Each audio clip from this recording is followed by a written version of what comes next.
that ideal form. It says a lot about cultural beauty standards, maybe, and how a mother expresses care within that framework. Which brings us to Michelle's own identity journey. Navigating being mixed race, Korean American. That feels like such a core part of the book's resonance. It really is. She's so honest about feeling like an outsider in the U.S., maybe undesirable sometimes. And then the flip side.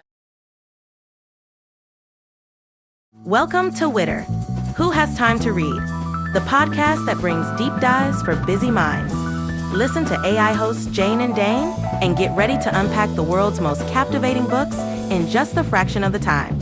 Whether commuting, working out, or just squeezing in a quick break, we deliver key insights, thought-provoking themes, and takeaways you can carry into your day.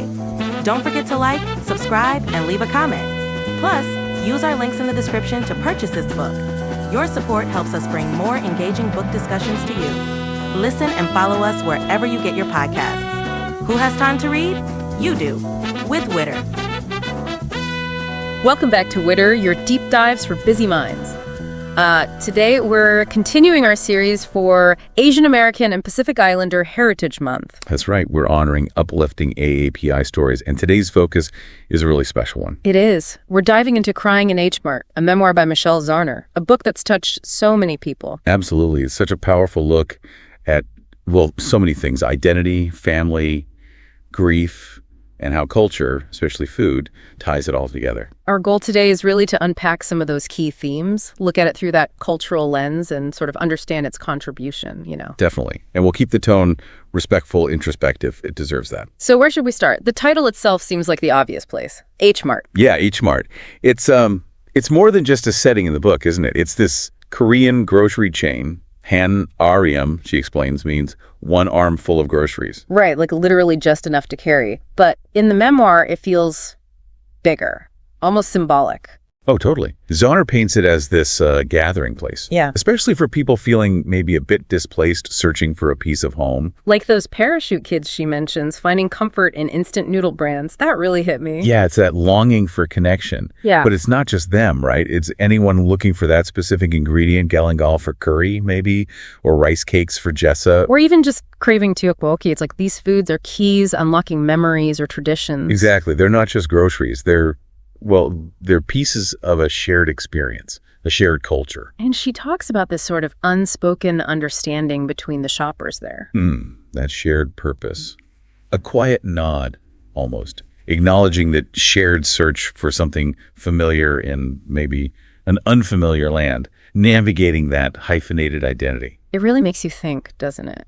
About the places or even like the smells or sounds that give you that sense of comfort of being understood. It really does. Which kind of leads us nicely into the heart of the memoir, I think. The relationship between Michelle and her Korean mother, it's so central, so vivid. Incredibly vivid. Zauner gives us such detail, even small things, like her mom's usuals when they ate out. Oh yeah, the half a patty melt. And the minestrone soup, always steamy hot. It makes you feel so real, not just a character. Absolutely. And the story of how her parents met is quite something, too. In Seoul. Right. Her dad was there selling used cars, this opportunity abroad. And her mom worked at the nice hotel. It's this intersection of lives influenced by, bigger things happening in the world. It really highlights how personal stories weave into larger contexts. And, as Michelle grew up, those cultural differences inevitably surfaced. Like her mother's meticulousness at home compared to how Michelle saw herself, sort of oafish. Yeah, that contrast, I think many people, especially from immigrant families, might recognize those kinds of generational or cultural tensions or just differences in perspective. But then there's food, Korean food. That seems to be where they really connect, where Michelle finds that approval. Oh, definitely. That scene at the Noryangjin fish market. Oh, with the live octopus. Yeah. Her mom encouraging her to try it. It shows this unexpected side of her mother, this adventurousness through food, even if she was strict elsewhere. It's fascinating how food becomes this sort of fluid space, doesn't it? Where the rules maybe bend a little. Exactly. But at the same time, her mother still had very clear ideas about shaping Michelle in other ways. Right. The herbal teas and the acupuncture from Imo-bu, trying to achieve that ideal form. It says a lot about cultural beauty standards, maybe, and how a mother expresses care within that framework. Which brings us to Michelle's own identity journey. navigating being mixed race, Korean American. That feels like such a core part of the book's resonance. It really is. She's so honest about feeling like an outsider in the U.S., maybe undesirable sometimes. And then the flip side in Seoul, where her exotic look gets noticed, even validated. That must have been confusing. That push and pull, absolutely. And that anecdote about the K-drama director spotting her at the Korean folk village. Almost like a sliding doors moment. Kind of, but then her mom's reaction is so pragmatic. She doesn't speak Korean. She lives in America.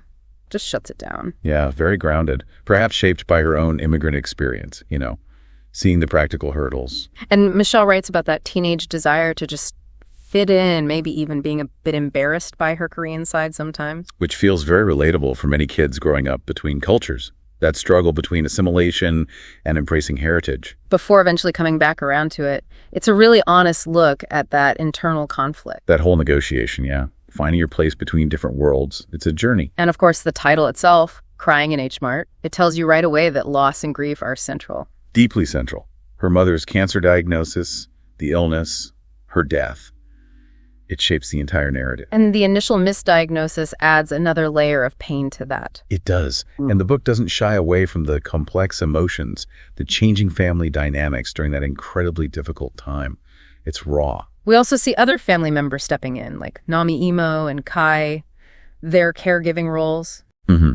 It gives you a glimpse into those Korean family structures, that sort of collectivist support system in times of crisis. And during this time, Michelle starts trying to connect more deeply with her heritage through cooking, right? Learning Korean recipes. Yeah, inspired by people like Magonki, the YouTube cook, it becomes this really vital way for her to process everything, to hold on to her mother. Food as connection again. And the kimchi fridge. That becomes almost like a shrine, doesn't it? It really does, especially finding those old family photos inside it after her mother passed. Such a poignant discovery. Just layers of memory hidden away. Exactly. And then later in Seoul, that experience at the Jimjulbang, the bathhouse. Oh, where the woman tries to figure out how Korean she is. Yeah. It just underscores how that negotiation of identity continues, even through grief, even when you're trying to reconnect. It never fully stops, maybe. Even the detail about fixing the headstone back in Oregon. Ensuring it was perfectly right. It speaks to that need to honor her memory accurately, the lasting impact she had. It's incredibly moving. And throughout all of this, woven into every part, is food. Always food. It's the anchor. It's memory. It's connection. It's how she keeps her mother close. Teokguk, teokbokki, kimchi fried rice, jjajangmyeon. Each dish she mentions is loaded with meaning, with specific moments. It's like a culinary map of their life together, isn't it? It really is. And her learning to cook them, meticulously following recipes, it's more than just making dinner. Oh, much more. It's like she's physically embodying that heritage, keeping her mother's skills and presence alive in her own kitchen. That Mongshi and Me chapter, where she details making kimchi, it's beautiful. It's about carrying on tradition. It really makes you reflect, doesn't it, on the foods that hold that kind of weight in your own life, your own family history. Definitely. And then alongside all this personal grief and connection, there's Michelle's journey as an artist, finding her own voice. Yeah, her music career, Little Big League, then Japanese Breakfast. The memoir touches on that too. And performing in Seoul, her birthplace, that must have been huge. You feel that emotional weight. Playing in that city, wishing her mother could have seen it. It's palpable. And discovering her mother's hidden artwork later on. Yeah. Finding out her mom had this whole creative side. It adds another dimension, another layer to understanding her, and maybe their connection too. It's a reminder that people, even those closest to us, have depths we might not fully know. Absolutely. So Crying in H Mart, ultimately it's just this incredibly rich, poignant story. It really is. It explores family, identity, grief, love, memory, all through this specific yet universal Korean-American experience, a vital AAPI voice. It offers so much, and it really stays with you. It definitely makes you think. Like, what parts of your own heritage do you feel most connected to? And how do you choose to remember and honor loved ones who are gone? And what role does food play in your own sense of identity, your own feeling of belonging? Big questions. They are. And we really encourage you, if you haven't already, to read Crying in H Mart. Experience Nichelle Zauner's story firsthand. It's well worth your time. Thank you for joining us for this deep dive. Yeah, thanks for listening. And please do check out the other deep dives in our Asian, American, and Pacific Islander Heritage Month series right here on WHTTR.